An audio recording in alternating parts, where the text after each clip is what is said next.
Solubility. Solubility हम लोग यहाँ पे पढ़ने वाले हैं, तो चलिए शुरू करते हैं। सबसे पहले हमारे पास में एक कंटेनर है। इस कंटेनर में हमारा एक लिक्विड फिलअप है। लिक्विड मीन्स आपका सॉल्वेंट। अब ये सॉल्वेंट यहाँ पे हम लोगों ने फिलअप किया है। इस सॉल्वेंट में हमारे पास एक डिफरेंट कंटेनर में कोई भी सॉलिड सब्सटेंस रखा हुआ है, ठीक है। अब हम लोग इस सॉलिड सब्सटेंस को इस लिक्विड में मिक्स करेंगे। तो हम लोगों ने यहाँ से इस सब्सटेंस को लेके आएंगे और इसे यहाँ पे क्या कर रहे हैं, हम लोग डिजॉल्व कर रहे हैं। अब अगर आपको सॉलिबिलिटी चेक करनी है तो सॉलिबिलिटी चेक करने का मीन्स समझिए। देखिए, किसी भी सॉल्यूट को हम लोग जब किसी सॉल्वेंट में मिक्स करते हैं तो ये दोनों पार्टिकल, इसके और इसके पार्टिकल आपस में क्या होते हैं, मिक्स होंगे। तो मिक्स होने के लिए हम लोग कितना अमाउंट हमारे सॉल्यूट का इस सॉल्वेंट में डिजॉल्व हो रहा है, तो हम लोग यहाँ पे कुछ पर्टिकुलर कंडीशन लेके चलेंगे। जैसे अमाउंट किसका, सॉल्यूट का, किस में डिजॉल्व कर रहे हैं हम लोग, सॉल्वेंट में। तो सॉल्वेंट का अमाउंट हम लोग पहले से के लिए लेके चलेंगे 100 ग्राम। किस कंडीशन पे चेक कर रहे हैं, आप चेक कर रहे हैं at a fix temperature. Means temperature आपका कैसा है, पर्टिकुलर। कोई भी आप रेंज ले सकते हो। आप बोल सकते हो कि हम यहाँ के लिए 30 डिग्री सेंटीग्रेड, 40 डिग्री सेंटीग्रेड, कोई भी टेम्परेचर आप यूज कर सकते हो, ठीक है। अब जब फिक्स टेम्परेचर पे इस सॉल्यूट का हम लोग अमाउंट यहाँ पे डिजॉल्व करेंगे 100 ग्राम सॉल्वेंट में, तो एक कंडीशन ऐसी आएगी जब सॉल्यूट का और अमाउंट यहाँ पे मिक्स होना क्या हो जाएगा, स्टॉप हो जाएगा। और उस कंडीशन को क्या बोलते हैं, सैचुरेशन। क्या बोलते हैं, सैचुरेशन। या सॉल्यूशन आपका किस टाइप का बन जाएगा, सैचुरेटेड सॉल्यूशन बन जाएगा, ठीक है। तो अब यहाँ से हम लोग अपनी डेफिनेशन बनाते हैं। तो डेफिनेशन हमारी क्या बनेगी, maximum amount of solute that may be dissolve in 100 gram of solvent to form a saturated solution at a fix temperature is called solubility. Clear है।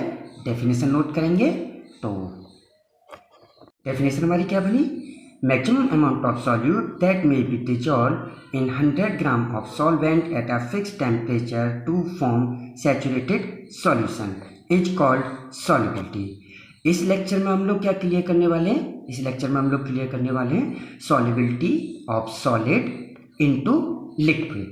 चलिए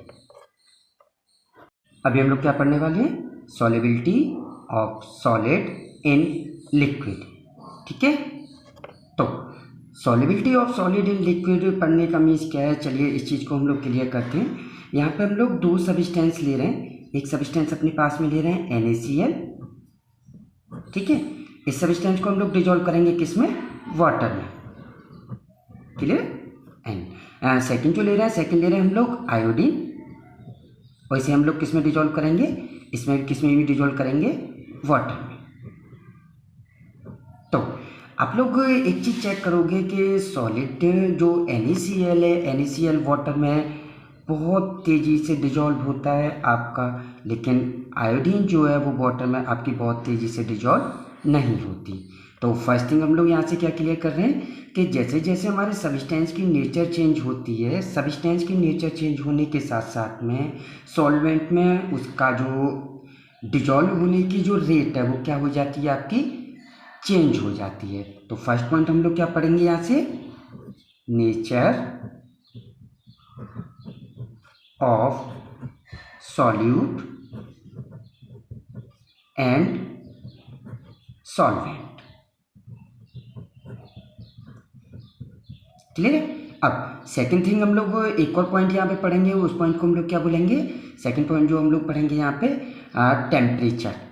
तो टेम्परेचर के साथ साथ आपके जो सॉल्यूट हैं उनका जो डिजॉल्व होने की जो रेट है वो भी क्या होती है, बार बार चेंज होती है। तो सेकंड पॉइंट हम लोग यहाँ पे क्या पढ़ रहे हैं, टेम्परेचर। टेम्परेचर का इफेक्ट चेक करेंगे सॉल्युबिलिटी पे, कि सॉलिड की सॉल्युबिलिटी लिक्विड में टेम्परेचर चेंज होने के साथ साथ आपकी किस तरीके से चेंज होगी। एंड फाइनली हम लोग यहाँ पर जो थर्ड पॉइंट पढ़ेंगे, थर्ड पॉइंट हमारा क्या होगा, थर्ड पॉइंट होगा हमारा प्रेशर। तो solubility of solid in liquid depend करती है हमारे 3 फैक्टर पे। फर्स्ट फैक्टर होता है हमारा nature of solute and solvent, second factor होता है हमारा टेम्परेचर, एंड थर्ड फैक्टर होता है हमारा प्रेशर। तो हम लोग अपने फर्स्ट पॉइंट को क्लियर करेंगे, nature of solute and solvent. अब nature of solute and solvent को हम लोगों को क्लियर करना है, तो यहाँ पे एक पॉइंट पढ़ेंगे हम लोग। फर्स्ट लिख के आते हैं nature of solute and solvent. Nature of solute and solvent, ये फैक्ट हम लोगों को अभी क्लियर करना है। चलिए, तो हम लोग NaCl और वाटर वाले एग्जांपल को यहाँ पे यूज करते हैं। तो NaCl की हम लोग बात करेंगे। चलिए NaCl को चेक करेंगे। NaCl में हमारे पार्टिकल किस टाइप से होंगे, ये होगा हमारा Na, साथ में क्या अटैच्ड हो रखा है हमारा Cl। Na किस टाइप का है आपका, पॉजिटिव, एंड Cl आपका किस टाइप का है, नेगेटिव। क्लियर है। तो इस सब्सटेंस को जब हम लोग वाटर के साथ डिजोल्व करेंगे तो वाटर का भी हम लोग सेम वे में बनाएंगे। वाटर, यहाँ पे आपका H, यहाँ पे आपका H और मिड में आपका क्या, O। O की नेचर कैसी होगी, नेगेटिव नेचर। हाइड्रोजन की नेचर कैसी होगी आपकी, पॉजिटिव नेचर। NH हाइड्रोजन की नेचर आपकी पॉजिटिव नेचर। तो हम लोग अब चेक करने वाले हैं कि जब ये सब्सटेंस आपका वाटर के साथ मिक्स होता है तो पर्टिकुलर वन मॉलिक्यूल आपका किस तरीके से रिएक्ट करने वाला है। तो देखिए होता क्या है, जो हमारे सॉल्यूट का पॉजिटिव पार्ट है, सॉल्यूट का पॉजिटिव पार्ट अट्रैक्ट होता है सॉल्वेंट के नेगेटिव पार्ट की ओर। जैसे हम लोग दो डिफरेंट यहाँ पे एग्जांपल बनाएंगे। फर्स्ट कवर करेंगे, एक हमारे पास NaCl ये रखा हुआ है जिसमें पॉजिटिव पार्ट ये है, नेगेटिव पार्ट ये है। अब इसमें वाटर जो इसे अट्रैक्ट करेगा वो किस साइड से अट्रैक्ट करेगा, वाटर अट्रैक्ट करेगा आपका हाइड्रोजन की साइड से। हाइड्रोजन की साइड मीन्स पॉजिटिव साइड से। क्लियर है। इन दोनों के बीच में क्या होगा, फोर्स ऑफ अट्रैक्शन लगेगा। सेम वे में जब हम लोग इस तरीके से चेक करें कि यहाँ पे हमारा पॉजिटिव रखा हुआ है, यहाँ पे हमारा नेगेटिव रखा हुआ है NaCl का, तो जब पॉजिटिव कैटायन या Na की ओर जो आपका वाटर का मॉलिक्यूल जाएगा तो वो किसके थ्रू अटैच होगा, वो अटैच होगा किसके थ्रू, ऑक्सीजन के थ्रू। क्लियर है। यहाँ पर फोर्स ऑफ अट्रैक्शन किसके बीच में लगेगा, इसके बीच में। तो जैसे आपका नेगेटिवली चार्ज पार्टिकल एक दूसरे को अट्रैक्ट करेंगे, यहाँ का जो बॉन्ड है वो क्या होगा, आपका डिसोसिएट होना स्टार्ट होगा। तो सारा का सारा प्रोसेस जो डिपेंड हो रहा है वो डिपेंड हो रहा है कि आपका सॉल्वेंट और सॉल्यूट इन दोनों की नेचर क्या है। मीन्स दोनों ही अगर आपके पोलर नेचर के, जैसे हम लोगों ने फर्स्ट एग्जांपल यूज किया है, यहाँ पे NaCl भी पोलर नेचर का है, वाटर भी पोलर नेचर का है। जब दोनों सब्सटेंस आपके पोलर नेचर के हैं तो अपोजिटली चार्ज पार्टिकल एक दूसरे को क्या करेंगे, अट्रैक्ट करेंगे, और अट्रैक्ट करने के बाद में ये प्रोसेस आगे को बढ़ता चला जाएगा। फाइनली जो आपके पास मॉलिक्यूल मिलेगा वो मॉलिक्यूल किस टाइप का, देखिए यहाँ पे आपका Na+ आया, किसका, Na+ NaCl में से। तो जब इसे जो सराउंडेड होगा वाटर के मॉलिक्यूल किस तरीके से सराउंडेड करेंगे, वाटर के मॉलिक्यूल इसे सराउंडेड करेंगे आपके इस तरीके से कवर करके जाएंगे। मीन्स पॉजिटिव को किसने कवर किया, नेगेटिव ने। ठीक है। सेम वे में चारों साइड से आपके वाटर के मॉलिक्यूल जो हैं वो आपके Na+ को कवर कर लेंगे और ये आपका बिल्कुल ही टोटली क्या हो जाएगा, इनक्लोज्ड हो जाएगा। सेम वे में क्लोरीन के अगर पार्टिकल की बात करें तो क्लोराइड आयन आपका किस तरीके से अटैक होगा, क्लोराइड आयन आएगा आपका मिड में, और मिड में इसे कवर करेगा वाटर, लेकिन कौन सी साइड से, वाटर कवर करेगा आपका नेगेटिव पॉजिटिव पॉजिटिव, ये अटैक करेगा आपका किसकी साइड से, हाइड्रोजन की साइड से। सेम वे में इधर से भी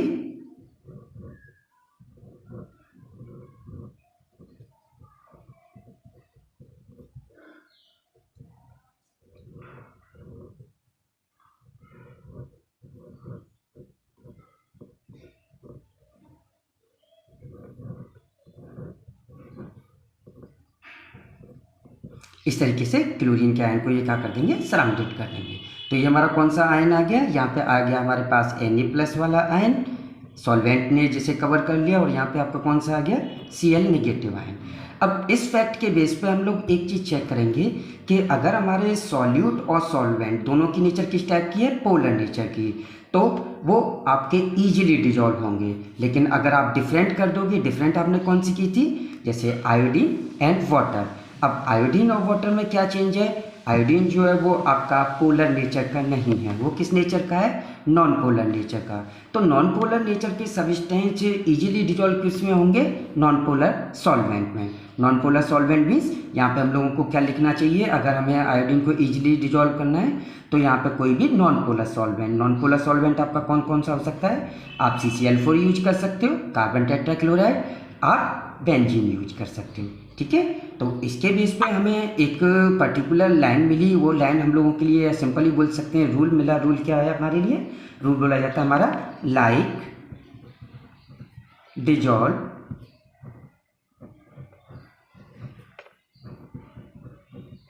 इन लाइक। इस लाइन का मीन्स क्या है, सॉल्यूट एंड सॉल्वेंट दोनों की नेचर अगर सेम होगी तो हमारा सब्सटेंस इजीली डिजॉल्व होगा। तो फर्स्ट हम लोगों ने क्लियर कर लिया nature of solute and solvent. हमारे पास अगर सॉल्यूट एंड सॉल्वेंट दोनों की नेचर सेम होगी तो हमारा सब्सटेंस इजीली डिजॉल्व होगा, जैसे NaCl ऑफ वाटर का हुआ है। लेकिन अगर दोनों की नेचर डिफरेंट है तो इजीली डिजॉल्व नहीं होगा। आयोडीन इजीली डिजॉल्व किसके साथ में होगा, जो उसकी नेचर के सॉल्वेंट हैं, जैसे आपके पास CCl4 है, आपके पास बेंजीन है, दोनों ही नॉन पोलर नेचर के हैं, और आयोडीन भी आपका नॉन पोलर नेचर का है, तो ये आपस में इजीली डिजॉल्व हो जाएगा। नेक्स्ट पढ़ते हैं हम लोग टेम्परेचर।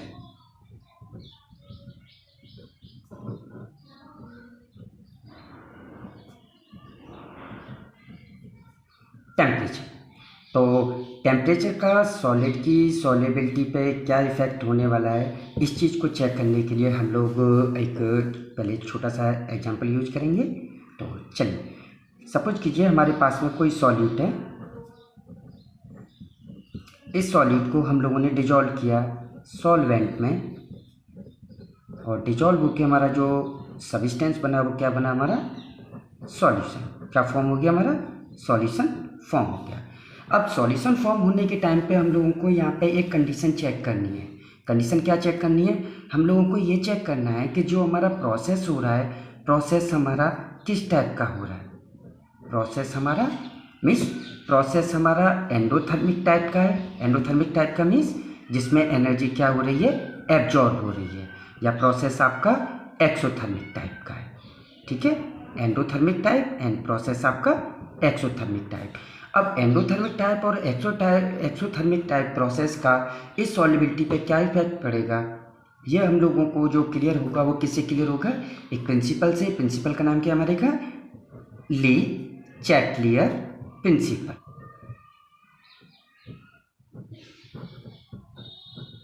ये प्रिंसिपल हमें क्या बताता है, ये प्रिंसिपल हमें बता के चलता है कि अगर हमारा कोई प्रोसेस हुआ है और प्रोसेस हमारा जैसे हम लोगों ने सॉल्यूट को सॉल्वेंट के साथ डिजॉल्व करके सॉल्यूशन फॉर्म किया। सॉल्यूशन फॉर्म करने के बाद में ये प्रोसेस आपका किस टाइप का है, एंडोथर्मिक टाइप का है। कौन सी टाइप का, एंडोथर्मिक टाइप का। तो ये प्रिंसिपल हमें बता के चलता है कि अगर किसी प्रोसेस में एनर्जी आपकी एब्जॉर्ब हो रही है तो इक्विलिब्रियम किस डायरेक्शन में शिफ्ट हो जाता है, इक्विलिब्रियम आपका शिफ्ट हो जाएगा टुवर्ड द डायरेक्शन ऑफ, अगर सॉल्यूट को सॉल्वेंट में डिजॉल्व करने के बाद में और हमारा सॉल्यूशन फॉर्म हो रहा है और रिएक्शन हमारी कौन सी हो रही है, एंडोथर्मिक टाइप की, तो इस प्रिंसिपल के बेसिस पे हम लोग बोल सकते हैं कि हमारी सॉल्युबिलिटी टेम्परेचर इंक्रीज होने के साथ साथ क्या होगी, इंक्रीज होगी। तो फर्स्ट पॉइंट हम लोगों को यहाँ पे क्या मिला, फर्स्ट पॉइंट हम लोगों को मिला for endothermic process, endothermic process solubility increase with increase in temperature। Clear? इसके लिए हम लोगों को एग्जाम्पल यूज करना है, तो हम लोग एग्जाम्पल कौन कौन से यूज कर सकते हैं? हम लोग यहाँ पे एग्जाम्पल यूज करेंगे अपने लिए NaCl ले सकते हैं, हम लोग पोटेशियम क्लोराइड ले सकते हैं, हम लोग सोडियम नाइट्रेट यूज कर सकते हैं। ये तीनों एग्जाम्पल हैं। जब इन्हें आप वाटर के साथ में डिजोल्व करोगे तो प्रोसेस आपका एंडोथर्मिक टाइप का होता है, और आप जैसे जैसे टेम्परेचर और इंक्रीज करोगे तो हमारे सब्सटेंस जो हैं ये और ज़्यादा डिजोल्व होना शुरू हो जाते हैं। मीन्स टेम्परेचर इंक्रीज करने के साथ साथ सॉल्युबिलिटी क्या हो जाती है इनकी, और इंक्रीज हो जाती है। ओके, अभी नेक्स्ट पढ़ते हैं हम लोग फॉर एक्सोथर्मिक के लिए क्या प्रोसेस होगा। तो एक्सोथर्मिक में हम लोग पढ़ेंगे, चलिए दोबारा से करते हैं, सॉल्यूट प्लस सॉल्वेंट, क्या फॉर्म हुआ हमारा? फॉर्म हुआ हमारा सॉल्यूशन। अब ये प्रोसेस कैसा है? एक्सोथर्मिक टाइप का। तो एक्सोथर्मिक टाइप हमारा इक्विलिब्रियम कौन सी डायरेक्शन में शिफ्ट हो जाएगा?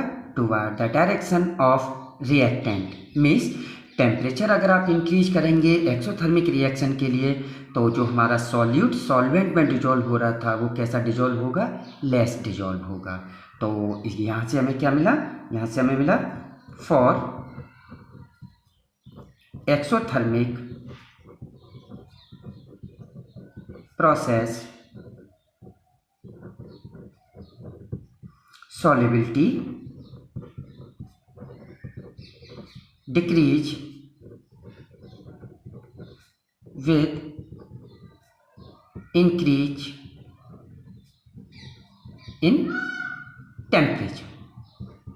अब इन दोनों पॉइंटों को हम लोग एक ग्राफ के थ्रू कवर करेंगे। ग्राफ के थ्रू कवर करने का मीन्स क्या है? हम लोग एक ग्राफ ड्रॉ करेंगे। तो चलिए हम लोग ग्राफ ड्रॉ करते हैं। इस एक्सिस पे हम लोग क्या लेके चल रहे हैं? इस एक्सिस पे लेके चल रहे हैं हम लोग टेम्परेचर, किसमें? डिग्री सेंटीग्रेड में, ठीक है। और इस साइड में हम लोग क्या लेके चल रहे हैं? इस साइड में हम लोग लेके चल रहे हैं सॉल्युबिलिटी, ठीक है। तो सबसे पहले हम लोग बात कर रहे हैं अपने एंडोथर्मिक प्रोसेस के लिए। एंडोथर्मिक प्रोसेस लाइक हम लोग NaCl के लिए अगर इस ग्राफ को चेक करें तो NaCl के लिए जैसे जैसे हमारा टेम्परेचर इधर आगे को राइज करेगा, मीन्स जैसे जैसे टेम्परेचर आगे को आपका बढ़ता जाएगा सॉल्युबिलिटी भी क्या होती जाएगी आपकी? हायर हायर एंड और हायर। तो हमारा ग्राफ आपका किस तरीके से मूव करेगा? ग्राफ मूव करेगा आपका इस तरीके से, मीन्स आपकी सॉल्युबिलिटी कहीं ना कहीं क्या होती जाएगी? इंक्रीज होती चली जाएगी। ओके, अब यही चीज़ पढ़नी हम लोगों के किसके लिए? एक्सोथर्मिक प्रोसेस के लिए। तो एक्सोथर्मिक प्रोसेस के लिए हम लोग यहाँ पे एक एग्जांपल और यूज कर सकते हैं। एग्जांपल होता है हमारा sodium carbonate monohydrate. Clear? Sodium carbonate monohydrate. इसे जब हम लोग वाटर में डिजोल्व करते हैं तो वाटर में डिजोल्व होने के साथ साथ क्या होता है? आपकी एनर्जी इसकी रिलीज होती है। इस प्रोसेस कौन सा होता है हमारा? एक्सोथर्मिक टाइप का। तो इसकी सॉल्युबिलिटी कहीं ना कहीं टेम्परेचर इंक्रीज करने के साथ साथ क्या होती चली जाएगी? आपकी डिक्रीज होती चली जाएगी, ठीक है। अब इसके अलावा कुछ सब्सटेंस हमारे पास इस टाइप के होते हैं कि जिनकी सॉल्युबिलिटी टेम्परेचर इंक्रीज करने के साथ साथ सॉल्युबिलिटी टेम्परेचर के साथ क्या होती है? फर्स्ट इंक्रीज होती है, फर्स्ट इंक्रीज एंड देन फिर क्या होती है? Then decrease. अब इस टाइप के हमारे कौन से सब्सटेंस हैं? इस टाइप के हमारे पास सब्सटेंस हैं, जैसे हम लोग एक एग्जांपल यूज कर सकते हैं अपने लिए, Na2SO4.10H2। इसे क्या बोला जाता है? Sodium sulphate decahydrate. क्लियर है? तो इस सब्सटेंस की जब सॉल्युबिलिटी हम लोग अपने ग्राफ पे चेक करेंगे तो क्या होगा? इनिशियली सॉल्युबिलिटी क्या होगी आपकी? इंक्रीज होगी। इंक्रीज होने के बाद में किसी टेम्परेचर पे, फाइनली टेम्परेचर पे जाके वो सॉल्युबिलिटी क्या हो जाएगी? आपकी डिक्रीज होना स्टार्ट हो जाएगी। तो वो पॉइंट, जिस पॉइंट पे किसी सॉलिड की सॉल्युबिलिटी इंक्रीज होती है और इंक्रीज होने के बाद देन डिक्रीज होती है, मीन्स उस कर्व को, उस पॉइंट को जिस पे कि आपका सॉल्युबिलिटी कर्व ब्रेक होता है, उसे हम लोग क्या बोलते हैं? उसे हम लोग बोलते हैं transition temperature. Transition temperature. Clear है? नेक्स्ट पढ़ते हम लोग प्रेशर। अब प्रेशर का सॉलिड की सॉल्युबिलिटी पे क्या इफेक्ट होने वाला है ये चीज चेक करेंगे। तो देखिए सॉलिड सॉल्यूट है हमारे पास, सॉल्वेंट हमारे पास किस नेचर का है, लिक्विड नेचर का। तो देखिए solid and liquid both are इनकी नेचर क्या है, इनकम्प्रेसिबल।